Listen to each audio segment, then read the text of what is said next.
aux Arts Citoyens, Emmanuelle Vaudine, à mes côtés, directrice du phare, Centre chorégraphique du Havre, Centre chorégraphique national du Havre, que vous connaissez, je pense, tous plus ou moins, à la fois chorégraphe et directrice du lieu. Et nous sommes enchantés de l'accueillir à double titre.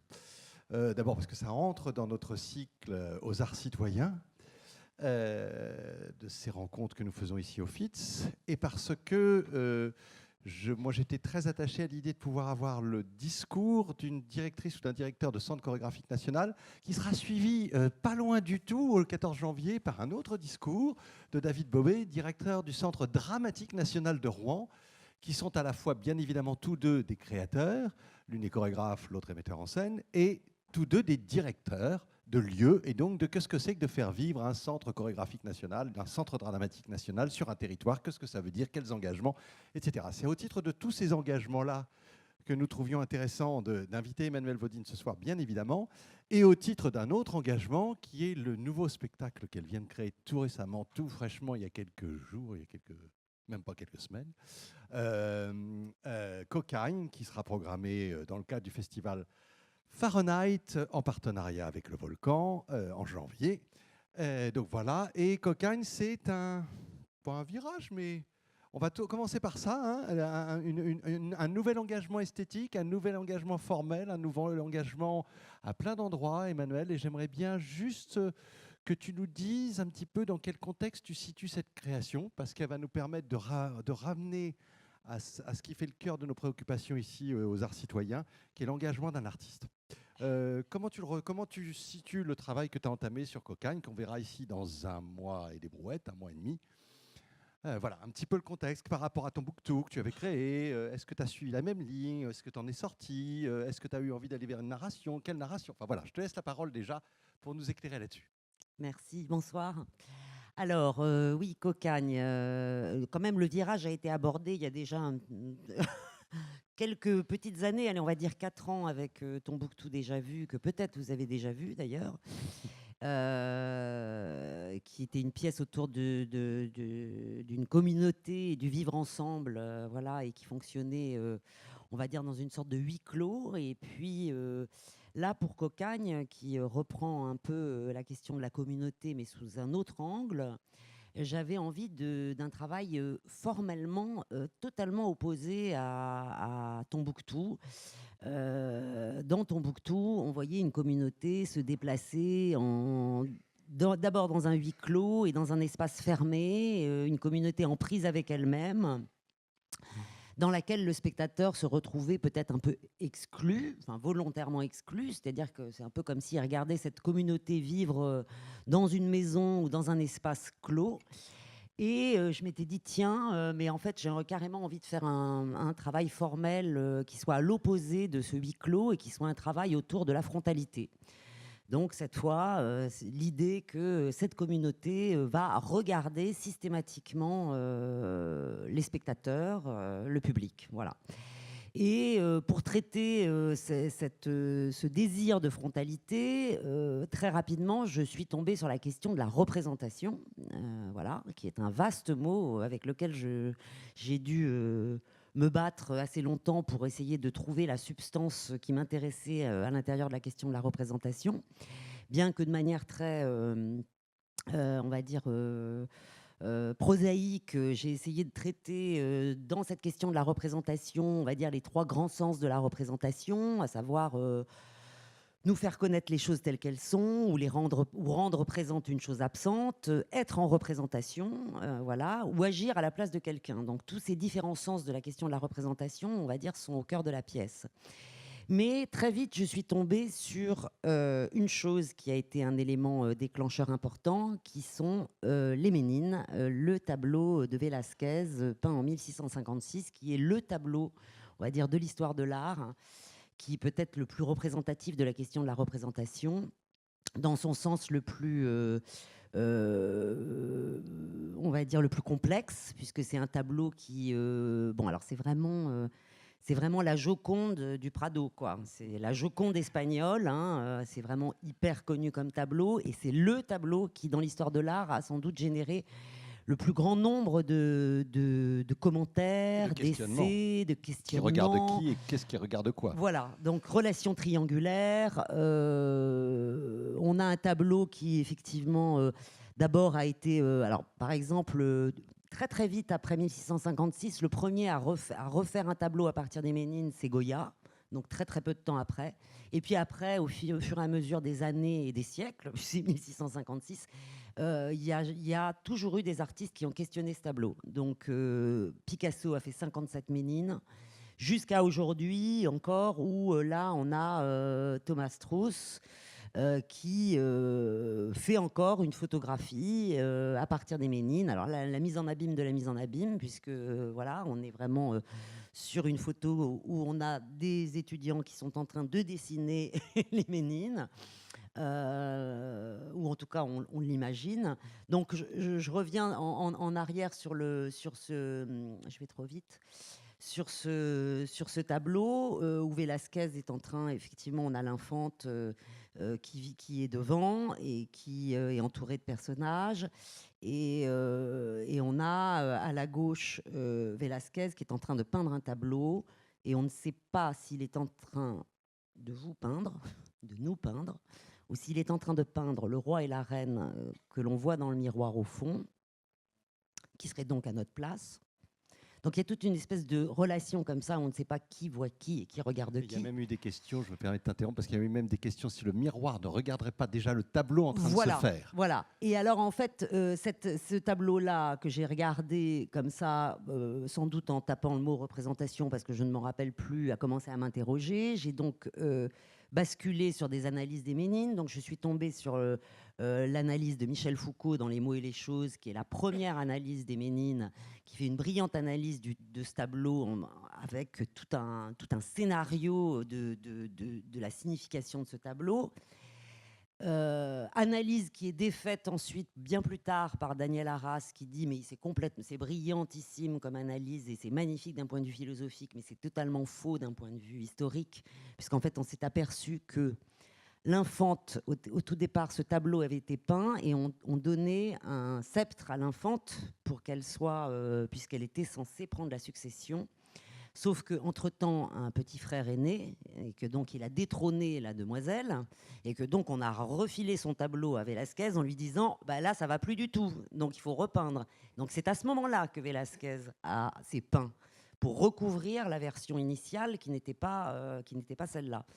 Donc en fait, voilà, à l'époque où Foucault a écrit son analyse, les rayons X n'existaient pas, mais la vraie histoire du tableau n'est pas celle pour laquelle Foucault a fait son analyse. Donc tout part de ce tableau, et en même temps ne reste de ce tableau un certain nombre de petites choses, mais surtout un escalier dans le fond avec un personnage, et un escalier qui va arriver sur le plateau de Cocagne. Voilà. Donc je pars sur Velázquez, je pars sur la question de la représentation, je lis Foucault, et puis après très vite je m'intéresse aux philosophes qui travaillent la question des images, la question de la représentation. Je tombe sur une philosophe qui s'appelle Marie-Josée Mondzin, qui travaille beaucoup la question des images, mais qui est une philosophe beaucoup trop complexe pour moi. Parce que c'est très dur à lire. Qui est très dur à lire, à part quelques ouvrages. Didier Huberman n'est pas facile non plus. Mais si, justement, Didier Huberman, je trouvais hyper simple. Il est très intéressant à écouter. Et donc, je navigue, et puis je tombe sur Didier Huberman, dont je connaissais déjà le travail depuis longtemps, notamment sur la question de l'hystérie, parce que j'avais fait un travail sur la figure de la femme fatale au XIXe siècle, etc. Et je tombe sur un ouvrage de Didier Huberman qui s'appelle Peuple en larmes, Peuple en armes, qui prend tout son appui sur le cuirassé Potemkin de Eisenstein, cinéaste russe, qui a réalisé le cuirassé Potemkin en 1926. Voilà. Et pourquoi je m'intéresse spécifiquement à ça ? D'une part parce qu'évidemment, quand on commence à s'intéresser à un sujet aussi vaste que la question de la représentation, on se dit non mais là je suis dans un puits sans fond, il est absolument nécessaire que j'arrive à circonscrire le sujet de la recherche. Et le sujet de la recherche, Didier Huberman me le donne à travers Peuple en larmes, Peuple en armes, qui est une question de la représentation des émotions et du pathos, à la fois dans le cuirassé Potemkin, mais pas que, mais tout le livre Peuple en larmes, vraiment s'appuie sur le cinéma d'Eisenstein, la modernité du cinéma d'Eisenstein, qui ensuite est contredite, qui a été contredite en tout cas par un certain nombre de philosophes. Et pourquoi ça m'intéresse? Parce que j'ai beaucoup travaillé sur les émotions. Je suis partie il y a une vingtaine d'années dans un département de neurologie dirigé par Antonio Damasio, qui est un neurologue installé aux États-Unis. Voilà, qui travaille vraiment uniquement à partir de la question des émotions et qui a écrit un bouquin qui s'appelle L'erreur de Descartes ou la raison des émotions, et qui a mis en lien émotion et raison. Donc évidemment, ce travail sur les émotions à travers les images forme une résonance très forte avec le travail que j'ai opéré avec Damasio il y a une vingtaine d'années, où j'avais fait tout un travail de recherche autour de la question de l'émotion et du raisonnement. Donc je suis partie du bouquin de Didier Huberman, qui s'est, pour être très schématique, va s'appuyer sur le cuirassé Potemkin et va dire, voilà, dans le cuirassé Potemkin, l'histoire c'est donc que sur le cuirassé Potemkin, des matelots vont se mutiner parce que les conditions de vie ne sont pas bonnes. À la suite de cette mutinerie, un marin meurt, il est ramené sur le port d'Odessa. Et sur le port d'Odessa, des vieilles femmes viennent pleurer cet homme et se lamenter, des hommes aussi. Et de cette émotion de larmes, très vite, va opérer une sorte de transformation de l'émotion qui va faire que des larmes va naître la colère, que de la colère va naître la révolte, et que de la révolte va naître la révolution. Donc, toute la question va être évidemment sur les notions d'esthétique d'Eisenstein et sur une certaine forme de modernité du cinéma d'Eisenstein, à la fois sur la dialectique qu'opère Eisenstein dans son cinéma entre gros plans, plans larges, plans abstraits. Et les mises en abîme. Le mélange du burlesque et de la tragédie. Toute une forme de relation à l'esthétique qui va être balayée bien plus tard par des philosophes qui vont mettre tout ça un peu à distance, mais finalement, Didier Huberman va dire, voilà, tout ce qui nous a interrogés sur la question du pathos, dans le sens très péjoratif du pathos, et qu'on va mettre à distance en repoussant, en disant, c'est du cinéma pathétique, voilà. Didier Huberman revient là-dessus et dit, en fait, voilà, une vieille femme qui va pleurer est capable finalement de soulever des montagnes, et on est capable à partir de cette émotion-là, et surtout dans la façon dont elle est mise en lumière et en image, l'émotion est vecteur de transformation. Il parle très, oui, c'est exact. Je me permettais parce que voilà. Je vais me permettre parce qu'il dit à un moment donné, il parle de l'expression n'avoir que les yeux pour pleurer, voilà. Et qui effectivement pourrait être le langage de la personne parfaitement désarmée. C'est-à-dire n'avoir plus que les yeux pour pleurer, c'est vraiment être arrivé au fond du, d'accord. Et il démontre comment il y a un retournement de situation constamment. Et d'ailleurs, j'aimerais bien qu'on parle un tout petit peu de l'escalier, parce que comme il y a un escalier quand même qui est primordial dans ton spectacle, on va aller parler de l'escalier de ça, et qui peut se changer en armes. C'est-à-dire comment les larmes peuvent changer en armes. Et il y a quelque chose d'extraordinaire dans... Vas-y, continue. Alors, on a les femmes qui pleurent, on a les hommes qui pleurent aussi, puis la colère naît. Et voilà, un homme qui déchire sa chemise, et puis les poings se lèvent, et ensuite on est parti sur la... Voilà. Alors là, après, c'est encore autre chose. Alors, je ne sais pas si tu voulais voir oui, je voulais voir l'escalier. Ouais, l'escalier. Elle est plus tard, l'escalier. Mais il est un tout petit peu plus tard. Alors, c'est comme tu le souhaites. Mais comme on était en train de parler de ça... Ouais, vas-y. Bon, vas-y. On reviendra dessus, t'inquiète pas. On reviendra dessus, mais... voilà, donc je pars de ça, je pars de Didier Huberman. Évidemment, il y a plein d'autres choses qui viennent nourrir ce travail. En tout cas, je m'interroge évidemment sur la question de Peuple en armes, qui fait écho à ce que Didier Huberman aussi était en train de préparer, à savoir une exposition qui s'est appelée et qui s'appelle toujours, mais qui ne tourne plus, Soulèvement, qui a eu lieu au musée du Jeu de Paume, mais qui maintenant tourne un peu partout, dans lequel il a travaillé la question effectivement du soulèvement et de la transformation de l'émotion, avec un certain nombre d'images, d'œuvres plastiques, etc. Et puis, moi, très vite, en parallèle, je prépare le terrain sur un certain nombre de choses sur lesquelles j'ai envie de travailler au plateau, qui est un montage filmique que je fais de différents supports et qui vont effectivement du cuirassé Potemkin, mais qui passent aussi par Jeanne d'Arc, La Passion de Jeanne d'Arc de Dreyer, qui passe par des films documentaires, L'image manquante de Ritipan, qui est un cinéaste cambodgien. Alors, il y a L'image manquante, mais il y a aussi Douche ou Le maître des forges de l'enfer. Qui est un cinéaste qui a fait beaucoup de documentaires qui lui-même a été victime des Khmers rouges, hein, voilà. Donc, et qui a fait beaucoup de films qui ont marqué même le Festival de Cannes, et entre autres sur les massacres des Khmers rouges, puisque ses parents, et je crois qu'une grande partie de sa famille a été... Son père, oui, ses parents, voilà.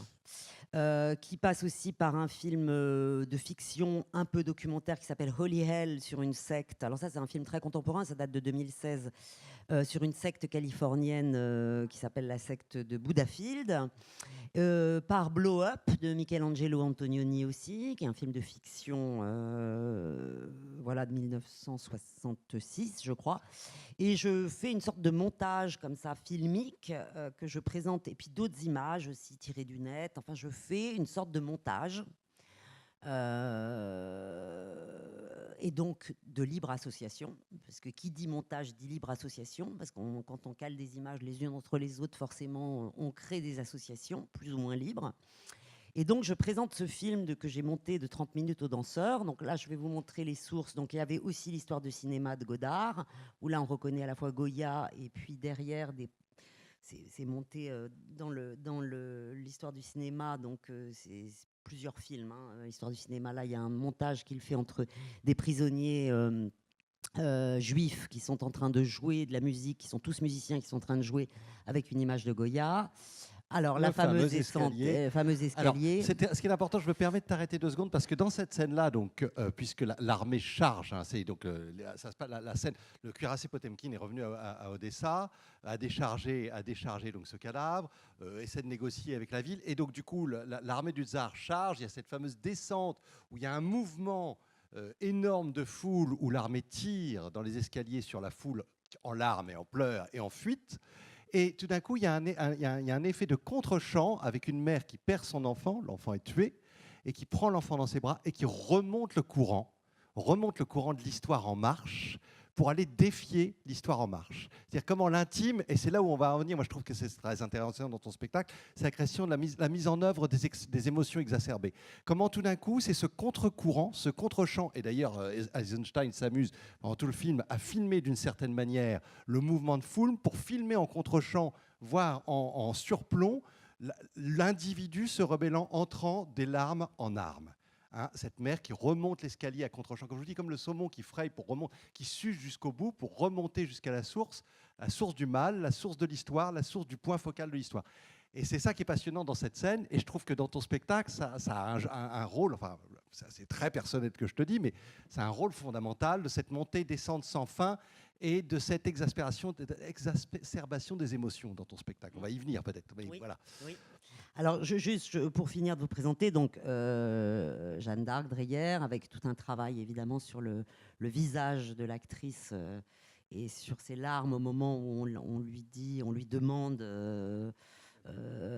d'abjurer.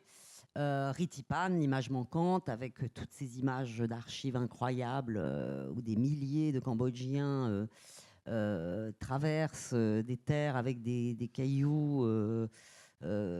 Transporte des cailloux, casse des cailloux, transporte des cailloux, enfin voilà. Toujours l'image manquante de Ritipan. Holy Hell, donc cette secte, ce film sur cette secte californienne de Buddhafield, voilà, qui là sont en séminaire dans une forêt californienne. Blow Up de Michelangelo Antonioni. Voilà, toujours Blow Up, scène incroyable. Et puis d'autres sources visuelles que j'ai amenées en dehors de ce film et qui ont travaillé la création dont on va parler après, Hymn de Maurizio Catlan. Je sais pas. Alors là, vous avez les deux versions ensemble, mais normalement, on les voit pas comme ça. C'est-à-dire que Maurizio Catlan, qui est un plasticien, a met dans une pièce un petit personnage de dos, celui de Un gauche, enfant, carrément un enfant. Et en général, enfin moi je l'avais vu à Pompidou, vous arrivez dans une pièce et vous avez au fond de la pièce cet enfant qui est en train de prier, donc vous avez une émotion de une magnifique émotion tendre et de cet enfant en train de prier, c'est beau, vous êtes hyper ému, vous avancez et évidemment, comme il est face au mur et le plus loin possible, vous avancez et il se trouve que cet enfant est Hitler. Donc on est vraiment dans une sorte de conflit. Et le conflit, ça c'est peut-être la chose dont on va parler après, est vraiment la chose sur laquelle on a travaillé dans cette pièce Cocagne. 2 en 1. 2 en 1. Un travail autour des photographies d'Édouard Levé, qui était plasticien et qui mettait en scène des sortes de séries photographiques, alors séries quotidiens, séries pornographie, séries fiction, enfin avec des sortes de séries rugby, enfin voilà, il faisait des sortes de séries comme ça, liées toujours à un certain sujet, mais qui étaient toujours, qui sont toujours mises à distance, parce qu'il y a toujours quelque chose qui ne colle pas, définitivement. Donc voilà, notamment la série pornographie où ils sont quand même tous habillés, donc voilà, et qu'on ne voit jamais quasiment les visages. Série fiction, voilà. Après, tout un travail aussi autour d'iconographie, de lamentation de l'Égypte ancienne, on a beaucoup travaillé sur la question de lamentation, des lamentations en Italie du Sud, enfin tout un travail de recherche autour des différentes formes d'iconographie qu'on a balayées, qu'on a recherché, enfin, que j'ai cherché, que j'ai présenté aux interprètes. Et puis tout un travail trouvé sur le net et qui compose une partie de la pièce sur le discours politique. Voilà.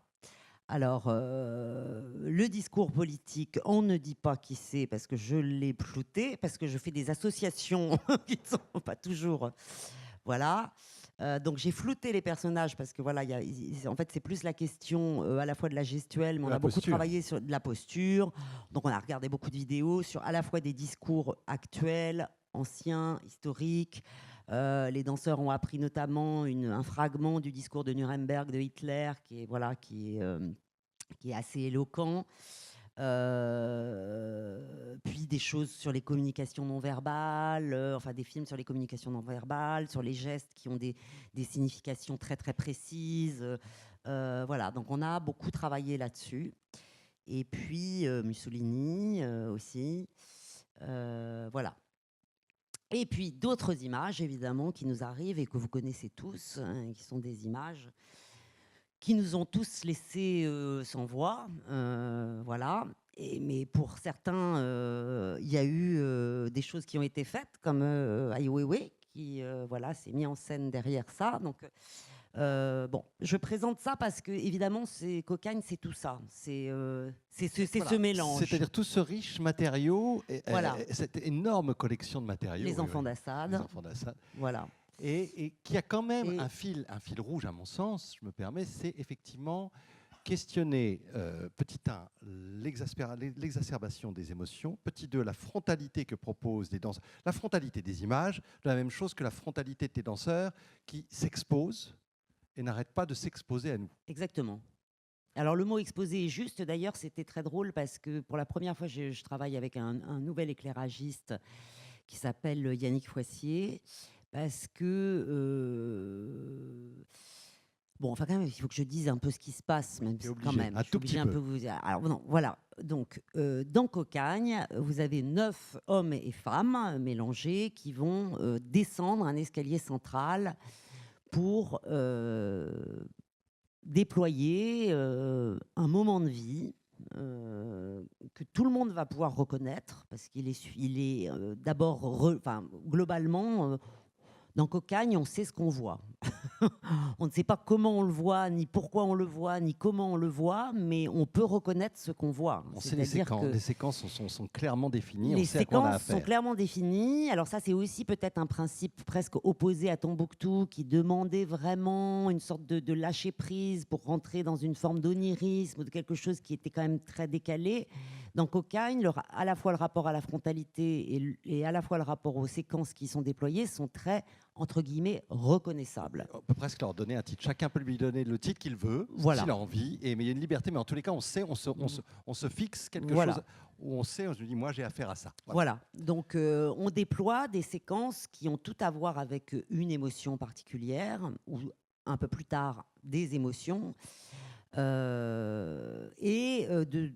Ces interprètes vont descendre de manière récurrente cet escalier, c'est-à-dire qu'ils vont descendre un escalier, enfin ils vont d'abord le monter avant de le descendre, et ils vont déployer une séquence qui va se terminer, dans laquelle il n'y a aucune résolution dramaturgique, c'est-à-dire que je ne dis pas pourquoi ils font ça, donc on se retrouve face à cette séquence déployée, voilà, sans savoir exactement à quoi elle correspond. Puis elle va se terminer, ils vont remonter l'escalier, ils vont le redescendre, et va se déployer une autre séquence, et ainsi de suite. Il y a vraiment un rite. Hein. Avec une certaine, un rite, quelque chose dont on comprend très très vite la récurrence, tout en se demandant, parce qu'il y a un certain suspense, ce qui va nous arriver dans la séquence d'après. Et il n'y a rien d'autre que exposer. Une exposition frontale, voilà, il s'expose. Ce qui a été traduit en lumière par Yannick Foissier, c'est-à-dire exposer les corps, à savoir une sorte de lumière extrêmement, presque une sorte de plein feu, on va dire, très brute, avec la volonté pour moi, dans cette pièce, qui ne parle que d'images, de ne pas faire d'images. Voilà. Donc, mais de fictionnaliser quand même. Oui, bien sûr. Une fiction, une narration. Bien sûr, mais il y a une volonté de ne pas faire d'image, c'est-à-dire de ne pas tout d'un coup éclairer un escalier en semi-obscurité ou de focaliser, des gens, de fabriquer une image pour parler des images. Il n'y a rien de pire pour moi que de fabriquer finalement une image. Les émotions se donnent à voir telles qu'elles sont là. Les émotions se donnent à voir avec tout le jeu, évidemment, ambigu, voulu, qui met sans doute le spectateur face à sa propre responsabilité de spectateur et aussi d'instabilité que cela peut lui procurer. Est-ce que je suis en train de voir quelque chose de réel ? Non, puisqu'on est sur un plateau, donc on ne fait pas du réel sur un plateau, on fait de la fiction, quoi. Et en même temps, cette fiction est tout le temps brassée entre du réel, c'est-à-dire... on pleure, mais on fait semblant de pleurer, mais en même temps, on pleure vraiment. Donc, et en même temps, donc je passe mon temps finalement à exposer des corps en proie à des émotions, tout en travaillant la question de manière très conflictuelle en permanence, ce qui est une façon de mettre de la distance. C'est-à-dire que je génère une émotion, mais elle n'est pas générée comme ça de manière brute et comme une forme, elle se transforme. Comme quelque chose de performatif. Elle est générée avec, à l'intérieur à l'intérieur de la séquence, quelque chose qui vient qui est son contraire, presque. Voilà, qui vient la rendre conflictuelle. Mais là, c'est Maurizio Cattelan, là. Hein, c'est l'image voilà. que tu nous montrais tout à l'heure. L'envers-l'endroit. Voilà. L'envers-l'endroit. Et alors là, ce qui m'a intéressé dans cette notion de conflit qui a opéré dans chacune des séquences et qui opère à des niveaux extrêmement différents, ça va être des conflits rythmiques, des conflits de sens, des conflits esthétiques, des conflits... Enfin, j'ai cherché de creuser vraiment la question du conflit, mais à différents endroits dans chaque séquence. Et ça, je l'ai interrogé parce que, justement, Didier Huberman, alors là, on va revenir dans l'embrassement conflictuel du début. En fait, quand il parlait de Eisenstein, Didier Huberman, il disait que Eisenstein était très ami avec un metteur en scène russe qui s'appelle Meyerhold et qui, à cette époque-là, et d'ailleurs maintenant son enseignement est toujours suivi, avait développé une théorie de biomécanique qui s'appelait théorie biomécanique. Alors attendez, j'ai du mal à faire deux choses en même temps. Vous avez vu, c'est dingue, hein, c'est pas mon genre, mais voilà. Meyerhold avait développé une théorie pour les comédiens qui était que chaque geste contient son geste opposé. C'est-à-dire que si vous êtes comédien et qu'on vous demande d'aller gifler quelqu'un, votre premier mouvement ne va pas être d'aller vers, mais va être d'abord un mouvement de retrait avant d'aller donner sa gifle. Et inversement, pour celui qui la reçoit, c'est-à-dire ça ne va pas être un mouvement de retrait, ça va être d'abord un mouvement d'aller vers avant de se retirer. Et finalement, Meyerhold a dit chaque geste contient une chose et son contraire. Et un très bon comédien doit absolument, pour être un bon comédien, contenir, enfin avoir cette notion des deux opposés. Et d'où l'appellation embrassement conflictuel que donne Didier Huberman, et montrant ce tableau de Magritte qui correspond à une sorte d'illustration de ce fameux embrassement conflictuel. Et moi, cette notion-là, elle m'a intéressée parce que d'abord, elle a résonné très fortement avec le travail que j'avais fait sur les émotions avec Damasio, et notamment découvrant que dans les années... Alors là, Meyerhold, on est sur 1930, hein, mais en 1900... Alors ça doit être entre 1970 et 1980, un chercheur, un scientifique découvre la théorie des processus opposants. Et en neurologie, la théorie des processus opposants, c'est la théorie qui explique le phénomène de l'addiction, et qui dit que scientifiquement, notre cerveau est fait de telle manière que quand on vit une émotion ultra puissante, positive, en résonance inverse, il va y avoir une émotion négative. Alors il prend l'exemple, par exemple, il prend l'exemple du parachutiste, de quelqu'un qui saute pour la première fois en parachute. Il va développer une peur tellement intense qu'à l'arrivée, il va avoir une espèce de décharge inverse, presque d'hystérie de joie, qui va se mettre en place, mais chimiquement, hein, c'est vraiment une histoire de dopamine, c'est-à-dire qu'on est intrinsèquement, scientifiquement, de par nos fluides, de par la dopamine, etc., on vit une chose et automatiquement l'inverse de cette chose, ce qui explique le phénomène de l'addiction. Évidemment, recherche du plaisir. Plus on recherche le plaisir et plus on a le plaisir avec une certaine substance, plus on va chercher, plus la descente, évidemment, quand il n'y aura plus le plaisir, il y aura la douleur, plus on va rechercher le plaisir un peu plus fortement, donc on va reprendre. Donc ça explique un peu les phénomènes. Et c'est pareil pour le parachutiste qui va sauter au bout de la 10e fois, il aura moins peur, et donc forcément le phénomène sera moins fort, donc forcément il va aller chercher une émotion.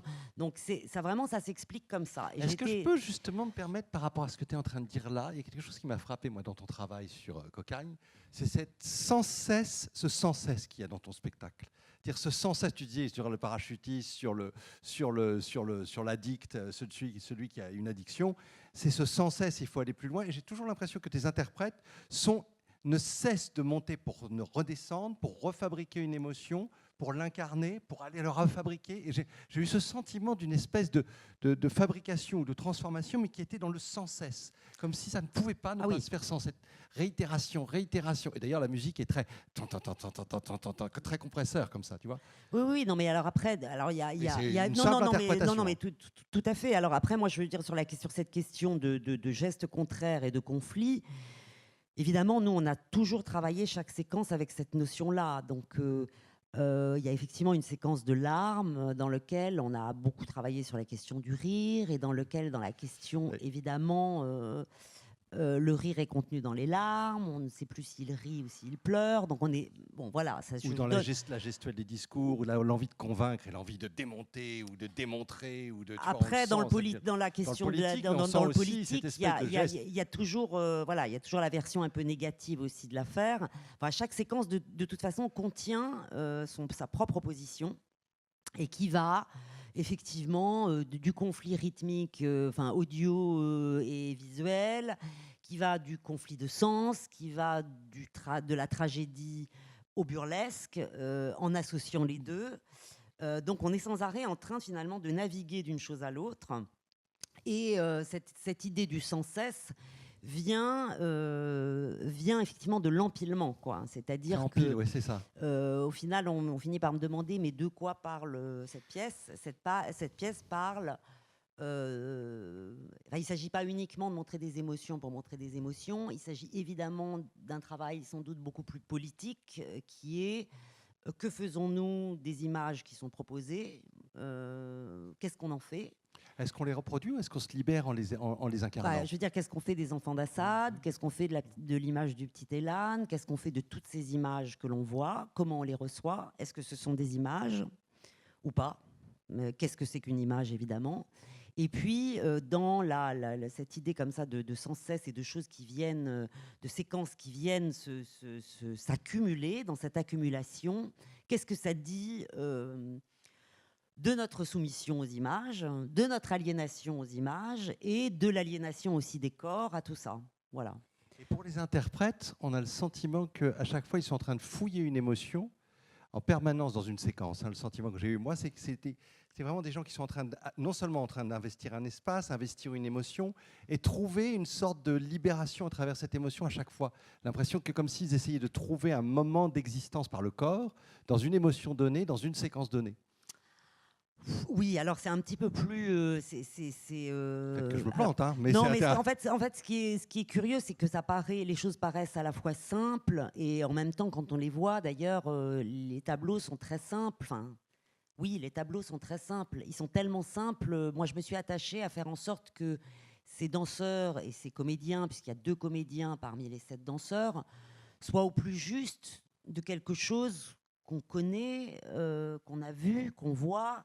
Et j'ai presque envie de dire, je m'attache à faire en sorte qu'ils ne soient ni danseurs ni comédiens. C'est-à-dire que c'est tout là le travail aussi, quoi. Et c'est tout là peut-être le malentendu qu'il peut y avoir entre des spectateurs qui viennent voir peut-être un spectacle de danse avec tout ce que ça peut engendrer comme imaginaire de je vais venir voir quelque chose de virtuose avec des gens qui ont une technicité et qui vont déployer. Là, on est vraiment la posture est importante. On est vraiment à l'endroit du détail et du besoin de travailler la question du corps à l'endroit d'une humanité qui serait celle de tout le monde. Donc c'est encore plus problématique, on va dire. Quoi. Alors, tu as quand même choisi Cocagne comme titre. Alors oui, Cocagne. Avec tous les doutes que tu nous assènes et avec toutes les images que tu nous montres depuis tout à l'heure, tu as quand même choisi Cocagne. Oui, parce que c'est pas Cocagne pour l'utopie, Cocagne parce que du coq à l'âne, Cocagne parce que ça cogne, Cocagne pour tout ce qu'on ne connaît pas de Cocagne. Et voilà, c'est vrai que ça reste... c'est toujours un peu comme Tombouctou, c'est des titres un peu pièges, où on ne sait pas ce qu'on peut mettre derrière. Qu'est-ce que chacun peut mettre du pays de Cocagne. Comme s'il ne fallait pas élucider. Ah mais non. Tu veux pas qu'on élucide. Parce que c'est très, en fait, ce qui est très troublant, c'est que là on a joué 2 fois et c'est très drôle parce que évidemment la pièce agit évidemment avec une fonction miroir importante, c'est-à-dire des gens qui vont rigoler, puis des gens qui ça va pas faire rire du tout, quoi. Et pour chaque tableau un peu comme ça, quoi, avec cette idée comme ça que où est-ce qu'on se positionne nous par rapport à ce qu'on reçoit. Est-ce que ça nous donne envie de pleurer ou de rire? Donc ça nous met... bon, moi, j'ai toujours beaucoup aimé mettre le spectateur dans un endroit d'instabilité. Bon, c'est comme ça parce que c'est aussi ça le travail sur les émotions, c'est-à-dire d'être instable par rapport aux choses, quoi. Donc il y a cette instabilité dans cette pièce, c'est-à-dire que à l'endroit où vous êtes, selon la personne que vous êtes, avec le vécu que vous avez, avec la façon dont ces images résonnent en vous, c'est automatiquement différent de votre voisin. Et c'est ce qui m'intéresse aussi. Donc, oui. Alors justement, on va revenir un petit peu, si tu le veux bien, au-delà de Cocagne, justement à tes volontés de qu'est-ce que tu souhaites dessiner, qu'est-ce que tu souhaites redessiner en tant que créatrice. Tu nous l'as un peu dit dans Cocagne, de ce qui est en train de se passer sur la création de ce spectacle. Et j'aimerais bien savoir, puisque là, c'est plus seulement la chorégraphe, mais la directrice de CCN, qui s'est emparée du CCN Le Phare, que tu as décidé d'appeler Le Phare. Et là, je voudrais te questionner sur un autre espace, sur une autre narration ou sur une autre chose à dessiner qui est l'espace du territoire à vrai, l'espace du CCN dans son territoire et dans lequel il vient s'inscrire. Bon, d'abord, je voudrais savoir en vitesse pourquoi peut-être Le Phare. Qu'est-ce que tu as voulu dire avec ça? Ce n'était pas anodin d'aller arriver ici, dire voilà, ça va s'appeler... Ah oui, alors peut-être que vous avez envie de... Excusez-moi, sur la première partie, merci Florence, merci d'être venue. Tu vois, je suis tourné dans ce sens-là, je ne te regarde même plus. Sur la première partie et sur Cocagne et sur les intentions et sur la création d'Emmanuel Vaudine autour de cette question de l'exposition, des images, des émotions. Est-ce que vous avez envie de réagir, de dire, de questionner un petit peu et de cet engagement-là? par rapport aussi aux supports qui ont été retenus par Emmanuel Vaudine. Allez-y, n'hésitez pas, sinon vous aurez envie peut-être de poser d'autres questions après. Mais allez-y si vous avez envie de réagir ou pas. Alors, moi je précise quand même que là, je suis en train de parler de tout un tas de machins. Et en fait, c'est vraiment une pièce hyper facile à recevoir. En tout cas, il n'y a pas de... Il n'y a pas de piège, comme tu disais. Je crois que c'est tout à l'heure, tu as dit il n'y a pas de Il n'y a piège. pas d'entrée, quoi. Voilà, Il faut juste arriver avec cette espèce de chose ouverte, comme on devrait arriver dans chaque salle de spectacle, peut-être, en se disant je viens voir un spectacle, mais je ne m'attends pas à quelque chose. Je crois que le pire, finalement, la pire des postures en tant que spectateur, mais pour tout, c'est d'arriver et de se dire, bon, alors, quand bien même vous venez voir l'Avare, ou quand bien même vous venez voir une pièce de théâtre où vous avez un texte, où vous connaissez le texte, quoi, je trouve que cette posture, peut-être de se dire, je viens voir telle forme de théâtre, ou je viens voir telle forme de danse, ou je viens voir... C'est déjà une attente à laquelle, forcément, si ce qu'il y a en face ne répond pas à cette attente, c'est foutu d'avance. Donc, je crois que voilà, je pense que Cocagne, c'est vraiment pas du tout une pièce dans laquelle il y a des difficultés d'accès. Voilà, moi je raconte des choses parce que je raconte des choses, mais au-delà de ça, on peut rentrer dans cette pièce très facilement, à condition qu'effectivement on ne soit pas tout de suite très arrêté sur ce que l'on voit, sur ce que l'on sait, ce qu'on va voir. On sait ce qu'on va voir, on vient voir de la danse comme on pense que c'est de la danse. Là, forcément, on est déçu. Forcément, on est déçu, mais je crois pour tout. Hein. Enfin, je veux dire, je pense que ça, c'est pas uniquement lié, je veux dire, à Cocagne. Mais une question. Alors, allez-y. Oui, alors bonsoir Emmanuel. Je suis très contente de t'entendre parler comme ça parce que justement j'avais préparé une question avant de venir. Ce qui me pose problème, entre guillemets problème, hein, ou question, voilà, pas blocage mais question, c'est que mon émotion par rapport à des tas de spectacles, cette émotion elle se met en branle, j'ai envie de dire, avec moi ou contre moi ou sans moi, voilà. Mais au niveau de la danse, ça ne marche pas depuis pas mal de temps. Voilà, de temps où j'essaye. Et tu as bien vu que je fais des essais réguliers. Voilà. Et donc, je me dis, peut-être que j'ai tout faux, mais est-ce que l'émotion que l'on ressent pour un livre, que l'on ressent pour le théâtre, sans avoir eu un a priori, moi, quand je vais à un spectacle, je ne me dis pas, je veux ça et ça et ça. L'émotion marche, et à la danse, je t'avoue que ça ne marche pour ainsi dire pas. Et donc je me dis, est-ce qu'il y aurait peut-être quelque chose où je bloque, ou est-ce qu'il y a une émotion qui serait un petit peu plus spécifique que par rapport à d'autres arts? Voilà, tous avec un grand A, évidemment. Non, mais c'est très compliqué parce qu'en fait... peut-être que tu as l'impression que tu n'as pas d'émotion, mais en fait...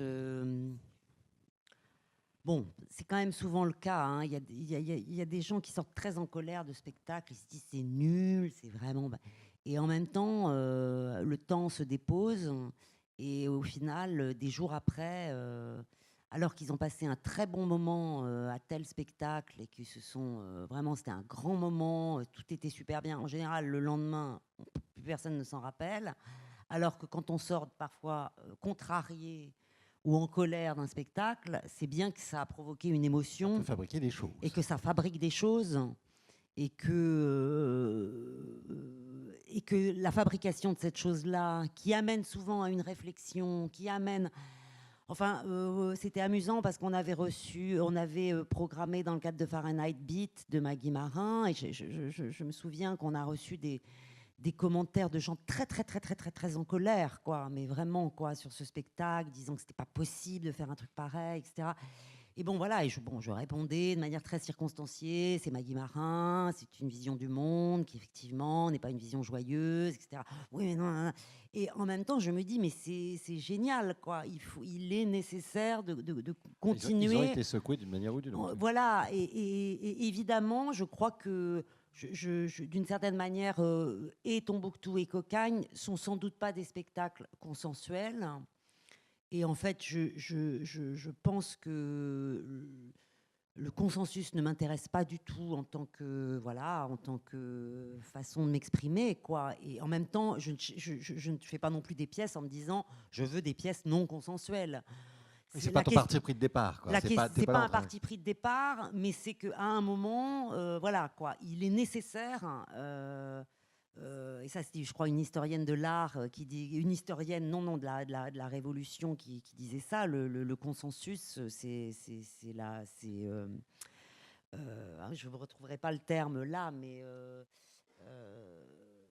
enfin, c'est pas possible, quoi. Je veux dire, il faut toujours qu'il y ait un point de vue différent. Il faut toujours qu'il y ait un point de vue qui puisse s'exprimer contre, quoi. C'est l'antidémocratie, le consensus, quoi. Il est nécessaire qu'il y ait des gens qui aiment, il est nécessaire qu'il y ait des gens qui n'aiment pas, il est nécessaire qu'il y ait des minorités, il est nécessaire qu'il y ait des... C'est comme ça, on ne peut pas être tous comme ça, à tous aimer tout le temps. C'est pas possible. C'est... Oui.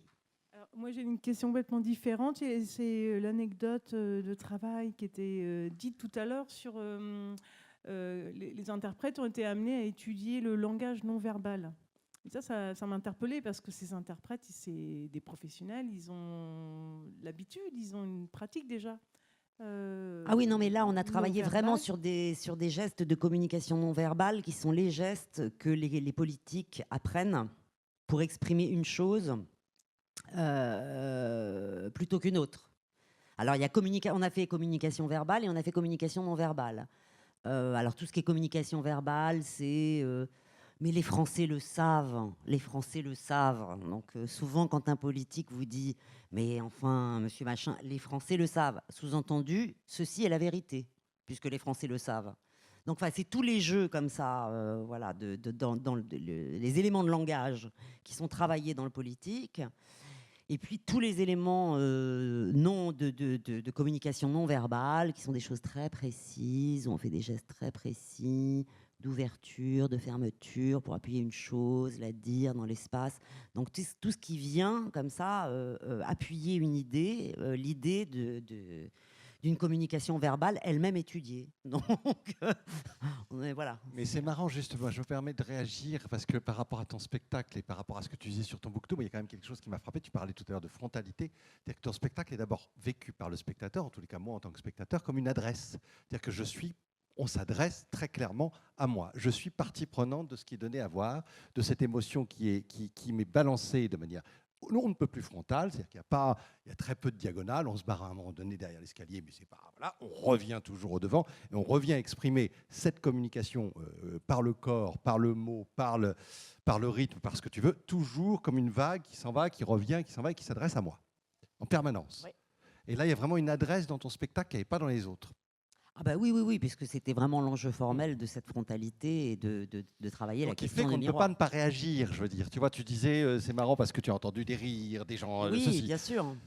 Bien sûr, oui. Non, mais ça interpelle. Après, chacun prend les choses à sa mesure et avec son émotion, hein, et son vécu. Hein.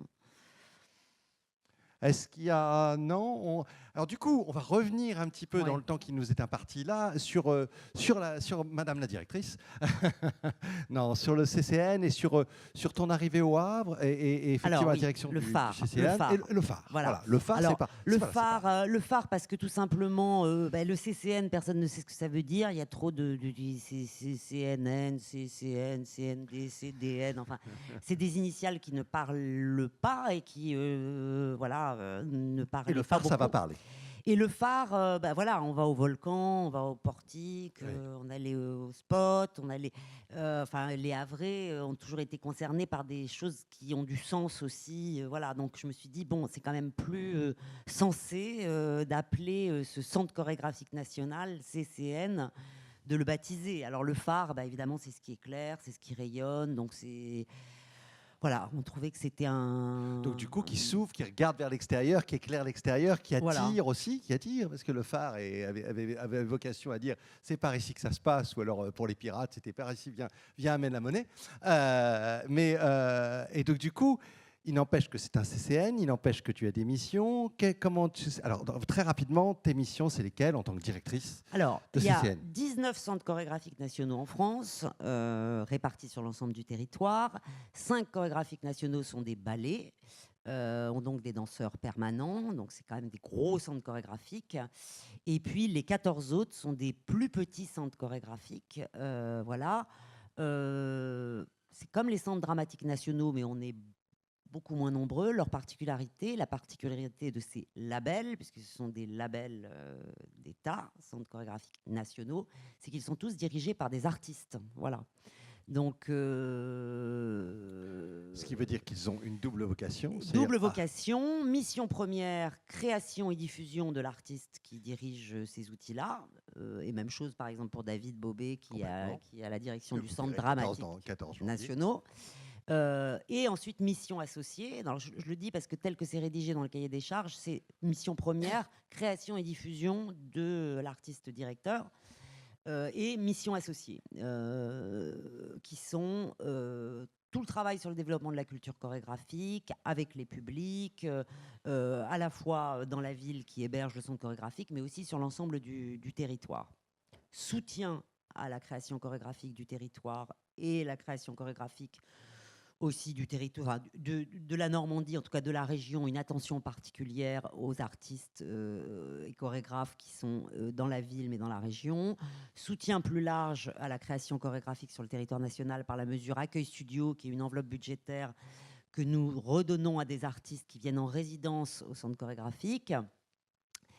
Et voilà, plus toutes celles que nous avons voulu faire en plus, mais qui existaient déjà à l'époque d'Hervé Robe, puisque Hervé avait construit avec Carole Rambaud le festival Météore, que nous avons souhaité prolonger et transformer, puisqu'il a changé de temporalité. Météore avait lieu au mois de mai. Nous, on a décidé de faire Fahrenheit, le festival Fahrenheit au cœur de l'hiver, et puis de déployer l'ensemble du festival sur la Normandie et de créer des partenariats. Ça joue à Dieppe, ça joue voilà. Enfin, ça se joue Rouen, chaque année avec des Rouen. partenaires sur l'ensemble du territoire, et c'est un travail de diffusion des artistes qu'on a accueillis au Havre et qui vont jouer un peu sur l'ensemble du territoire. Voilà. Mission première, mission associée. Il fut un temps où ces centres chorégraphiques qui ont été créés vraiment dans les années 80 par Jack Lang étaient vraiment dévolus aux artistes qui arrivaient dans ces maisons et qui en gros n'avaient qu'à créer. Voilà. Ça, alors je trouve important que tu dises ça parce que la donne a changé, a vraiment beaucoup changé par rapport à cette époque-là. Voilà. Il n'y a pas que ça, loin de là. Voilà. Alors au début, on donne à Jean-Claude Galota, à Maggie Marin, à Régine Chopineau, des maisons, voilà. Sur décentralisation oblige, voilà. Régine est à La Rochelle. Maggie est d'abord à Créteil avant d'arriver à Rieux-la-Pape à côté de Lyon, Jean-Claude Galota à Grenoble, etc. etc. Et puis évidemment, ces chorégraphes dans ces maisons génèrent de l'activité, de l'envie, développent quand même beaucoup leurs écritures chorégraphiques qui rencontrent les succès qu'on connaît, font de leurs petits interprètes chorégraphiques des chorégraphes, et donc tout ça génère une très belle activité, mais fait que de cette activité découle une demande de plus en plus forte, des besoins aussi grandissants, et que ces maisons, évidemment, au-delà de la mission principale, on se met à avoir des missions associées qui sont aussi importantes, voire beaucoup plus importantes. Est-ce qu'elles n'ont pas pris le dessus? C'est ce que j'allais. Voilà. C'est une question que voilà, ça me brûlait de te la poser. Est-ce qu'elles ne sont pas en train de prendre le dessus, et quelles sont-elles alors? Alors, ça fait longtemps qu'elles prennent le dessus parce qu'il y a moins d'argent, qu'il y a plus de monde, qu'il faut toujours aider, qu'il y a une vraie crise aussi à la fois de la diffusion, mais crise financière au niveau de la production. Donc, il y a de plus en plus de demandes, de moins en moins d'élus et des urgences à aider de plus en plus. Il y a aussi pour nous, à l'intérieur de la mission qu'on développe, des urgences à travailler la question de des écritures chorégraphiques en partage avec les publics. Et vraiment, quand je dis les publics, c'est... Alors, qu'est-ce que ça veut dire pour toi? Parce que je ne suis pas sûr que ce soit bien clair pour les gens qui nous écoutent. Ça va être tout le travail avec les différents publics qui vont des écoles primaires, en passant par les collèges, en passant par les lycées, en passant par les universités, en passant par les publics... mot horrible, entre guillemets, empêché, en passant par le tout public. Enfin voilà, c'est d'essayer de travailler, de déployer la question du chorégraphique auprès du plus grand nombre possible, en étant une équipe toute petite quand même, Combien de et avec personnes? les moyens. On est 9, voilà. Et voilà, et essayer de créer du lien avec ce point d'ancrage de base qui est que chez nous, vraiment, mais comme dans beaucoup de centres chorégraphiques, tout ce qui est action artistique est déployé au regard de la création. C'est-à-dire qu'on ne... Il y a quand même, voilà, si vous n'avez pas encore cédé à ça, c'est-à-dire que c'est toujours relié à ce que tu fais, à ce que tu mets en œuvre en tant que chorégraphe. Et en fait, les artistes qui interviennent dans tous ces endroits-là sont des artistes. C'est-à-dire que ce ne sont pas des enseignants, ce ne sont pas des gens qui viennent apprendre la danse à des enfants ou à des lycéens. C'était la question un petit peu provocatrice que Ils j'avais viennent partager voilà. des processus de création, ce qui fait qu'ils n'interviennent pas en tant que pédagogues, mais ils interviennent en tant qu'artistes. Et ça, c'est un truc un peu récurrent chez nous, c'est-à-dire de dire que on vient pas donner des cours de danse à des enfants, on vient pas leur apprendre un savoir-faire, on vient partager une expérience avec ce que ça a de sensible, de raté, de pas convaincant, mais aussi du coup émotionnellement, on est vraiment à un autre endroit, quoi, qui est très très différent de celui du savoir, voilà, quoi. Donc on est à l'endroit dans une posture beaucoup plus fragile, quoi, d'une certaine manière, quoi. Voilà. Donc dans les centres chorégraphiques, voilà ce qu'on fait. On essaye de créer, et puis aussi on a cet ensemble de missions associées que nous on déploie particulièrement au regard du festival Fahrenheit, où vraiment il y a tout un travail qui est fait avec les publics. Donc le travail avec les publics s'architecture vraiment autour des œuvres, voilà, et avec cette volonté de faire en sorte que les publics rencontrent des œuvres chorégraphiques, pas toujours... voilà, qui reste dans le domaine souvent aussi de l'intime, parce qu'au Phare, on a une jauge qui est de 130 places, donc c'est pas non plus, on n'accueille pas l'Opéra de Paris, ça c'est sûr, on peut pas, mais en privilégiant toujours, en tout cas, des œuvres qui viennent, qui font qu'on essaye de faire se rencontrer les créateurs avec ces différents publics, et avec une attention particulière, avec ce qu'on a appelé... avec cette notion d'écriture chorégraphique, c'est-à-dire de singularité, de chorégraphes qui tissent des choses sensibles. Et qui sont liées aussi à une volonté artistique qui est la tienne, en tant que, là, pour le coup, chorégraphe et directrice d'un centre chorégraphique, avec une volonté d'emmener vers un certain territoire, j'imagine. Tu fais des choix qui sont liés aussi à... Oui, alors on a fait des choix. Quand je suis arrivée en 2012 avec Solène Racapé, qui est directrice déléguée, on avait vraiment... Le projet avait été choisi parce que aussi c'était un projet qui se déployait sur l'ensemble du territoire normand, et qu'il y avait une attention des tutelles à ce que le projet puisse se déployer particulièrement sur l'ex-Haute-Normandie, puisqu'on était ex-Haute-Normandie, mais que ça se déploie sur l'ensemble du territoire.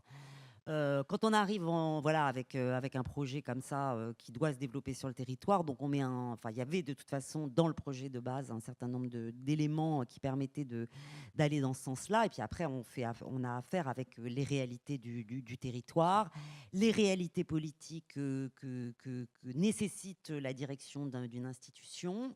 Réalités politiques qui en plus ont été, on va dire, doublées ou triplées, puisque j'ai accepté de devenir la présidente de l'association des centres chorégraphiques nationaux, ce qui m'a obligée à un engagement beaucoup plus puissant politiquement au regard de l'ensemble des centres chorégraphiques nationaux du territoire, avec un travail de défense du secteur chorégraphique très très politique, avec la rencontre de 4 ministres de la culture différents pour des enjeux politiques sur vraiment le secteur chorégraphique. Donc on va dire que j'ai poussé presque au-delà de la question de la mission du centre chorégraphique, enfin du Havre, mais que ça a aussi énormément enrichi ma vision du centre chorégraphique au Havre, quoi. Enfin, ça a été une sorte d'aller-retour permanent pour voir ce qui se faisait.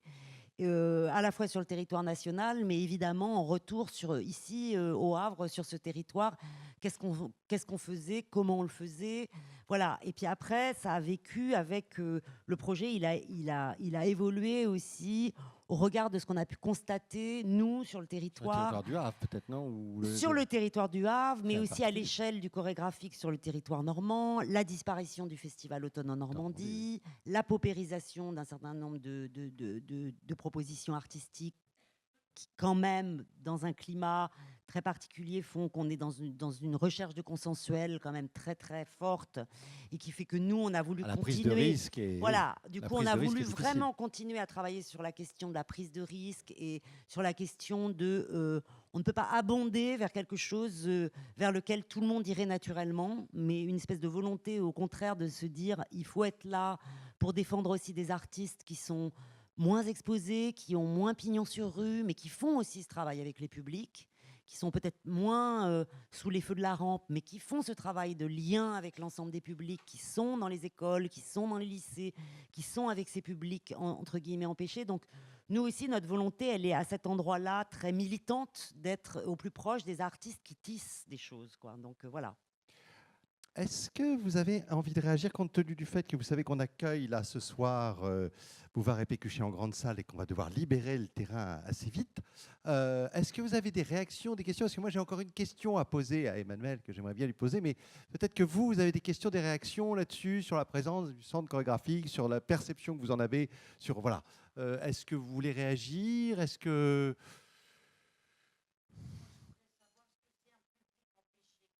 Ah bah c'est horrible, un public empêché, c'est un public, en fait, alors on en parle beaucoup, on parle beaucoup de territoires éloignés de la culture, c'est-à-dire celles et ceux qui sont en territoire rural et qui n'ont pas accès à un théâtre à moins de 10 ou 15 kilomètres, qui ont très peu accès aux lieux culturels et aux offres culturelles. Donc c'est ça qu'on appelle les publics empêchés. Voilà. Donc ils sont empêchés de par leur localisation. Oui, c'est un terme voilà. très particulier. Hein. Vraiment très particulier. C'est pas un beau terme. Oui, Florence, vas-y. Ça concerne aussi, par exemple, ceux qui sont dans les prisons ou les hôpitaux. Voilà. Ils font partie aussi, des publics empêchés dans voilà. notre jargon voilà. professionnel. Emmanuel, moi j'aimerais bien, si en une ou deux phrases, comment tu qualifierais là aujourd'hui, au jour d'aujourd'hui, la tonalité de ce que tu as pu amener au centre chorégraphique? C'est quoi pour toi, là, ici, là, aujourd'hui, au bout de... Ça fait combien d'années que tu es là? Oh, ça fait 45 ans, non. 45 ans, voilà. Donc ça fait 45 ans. Ça fait 7 ans. Ça fait 7 ans, j'en sais rien. J'ai beaucoup de mal à... Qu'est-ce que tu as apporté? Qu'est-ce que tu as le sentiment? Au-delà du fait que oui, quand on passe sur l'entrée du Havre de nuit, on voit ce magnifique éclairage du phare qui est, voilà, je connais pas le Havre, je peux pas, imagine, je peux pas ne pas sortir du Havre et ne pas voir à un moment donné que sur ma droite, il n'y a pas une espèce de bâtiment là très très mystérieux qui éclaire la nuit comme ça et qui non, mais ça serait compliqué de dire là aujourd'hui ce que... Est-ce que tu as le sentiment que tu... Non, bah, j'ai le sens. Enfin, il y avait une phrase de Robert Labaille qui dirigeait le Rive Gauche à Saint-Étienne-du-Rouvray qui disait modeste mais ambitieux. Voilà. Il y a quand même cette idée, oui, modeste parce que Fahrenheit. Alors, par exemple, ce festival. C'est une certaine somme d'argent que nous mettons dans le festival et pour lequel nous n'avons aucune ligne dédiée de la part de nos tutelles. C'est-à-dire que c'est sur ton fonctionnement. C'est sur le fonctionnement. Donc nous avons décidé de mettre 120 000 euros sur le festival qui ne vont pas, qui sont consacrés au festival et à la diffusion des artistes. Autant qu'il n'a pas de la création ou la résidence. Donc ça c'est un choix politique de dire bon, je n'ai pas d'obligation de créer ce festival, je pourrais ne pas le faire. Et en même temps, qu'est-ce que ça voudrait dire pour moi d'être dans une ville où je crée, de présenter mes pièces, mais en même temps de ne pas présenter d'autres pièces, d'autres chorégraphes, et de ne pas générer finalement autour de tout ça une sorte d'émulation chorégraphique, quoi. Donc voilà, je pense que Fahrenheit, c'est un événement pour lequel toute l'équipe du phare est à fond. Et en même temps, voilà, quand on est 9, on organise un festival qui dure 15 jours, qui est sur tout le territoire normand. C'est complètement... Voilà. Et en même temps, on se dit, aujourd'hui, il n'y a plus Automne en Normandie. Il y a finalement... enfin, voilà, qu'est-ce qu'on fait? Il faut continuer à présenter de la danse. Il faut continuer à ce que voilà, l'art chorégraphique soit présent, parce que c'est quand même un art universel, quoi qu'on en dise, avec beaucoup de modernité, avec beaucoup de choses et avec des gens extrêmement talentueux, novateurs et sans doute aussi presque, en tout cas qui a ouvert la porte à beaucoup d'autres. C'est un art qui est très vite a eu de la prise de risque. Enfin, il y a eu une vraie prise de risque avec avant l'opéra. avec une vraie transdisciplinarité, une vraie porosité aux autres arts. Enfin voilà quoi. Donc on est voilà, donc ça c'est quelque chose dont ça, parmi un peu le bilan des 7 années et dans le lien qu'on peut avoir avec le public havrais, je veux dire le festival Fahrenheit est effectivement un point fort, puisque en dehors de ça, finalement, on fait ça alors qu'on n'a aucune mission de diffusion. On est d'abord un centre de création, c'est-à-dire qu'on accueille des artistes en résidence, on fait tout un travail avec les publics qui viennent aussi au phare, mais on n'a pas, on n'est pas une scène nationale, on n'a pas de mission première qui serait une mission de diffusion. Et pourtant, voilà, on essaye d'être aux différents endroits de la chaîne, c'est-à-dire qu'on va coproduire, on va donner de l'argent à des compagnies. Alors pour vous donner quand même un ordre d'idée, on reçoit 100 demandes, entre 100 et 120 demandes par an de chorégraphes qui nous demandent de venir en résidence au phare, et évidemment une enveloppe financière associée à cette résidence. On en prend 6 sur les 120, après avoir étudié les 120 dossiers. Donc c'est vous dire aussi à la fois d'abord, la danse, c'est un art moins riche que le théâtre, clairement. Enfin, je veux dire, voilà, les budgets d'un centre dramatique national et d'un centre chorégraphique national n'a rien à voir. Hein. On peut diviser, des fois par 10, des fois par 5. Rien à voir. Et pourtant, voilà, il y a beaucoup de demandes et on est, voilà, donc on essaye d'être le plus vertueux possible par rapport à un ensemble aussi de choses. Voilà, par rapport aussi à un ensemble de demandes qui sont exponentielles, alors qu'on peut aider que finalement peu de gens, quoi. Voilà.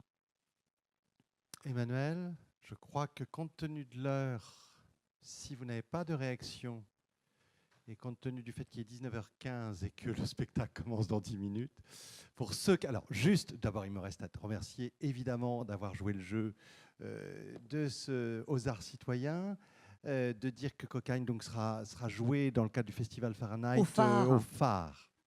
Sur plusieurs soirées, venez le voir. L'autre chose, je me permets pour les personnes, alors donc de vous redire que vous pouvez ressortir par ici, ne vous perdez pas, parce qu'il y a l'entrée en salle pour les gens qui vont voir Bouvard et Pécuchet avec votre billet, et pour les autres, je vous invite à ressortir par la rue de Paris comme vous êtes entrés. Je vous donne pour ma part rendez-vous le 14 janvier, cette fois-ci avec un directeur de Centre dramatique national qui a beaucoup plus d'argent qu'un centre chorégraphique, mais voilà, carrément, qui est David Bobet autour de son Perguin. Ça sera aussi intéressant de le questionner sur qu'est-ce que ça fait dans une ville, dans une cité. Je vous remercie beaucoup. Et juste, juste une dernière chose, c'est que Cocagne, donc ce sera au phare du 22 au 25 janvier, et que le 25 janvier, il y aura en première partie, c'est énorme, c'est que je ne sais pas si j'ose le dire, il y aura une pièce de Maggie Marin, qui est une pièce concert, une version concert de sa pièce AA, avec 7 interprètes, et ce sera aussi au phare à 19h le 25 janvier. Donc vous pourrez voir les deux, vous pourrez vous faire une soirée très politique. Merci à toi Emmanuel, merci à vous.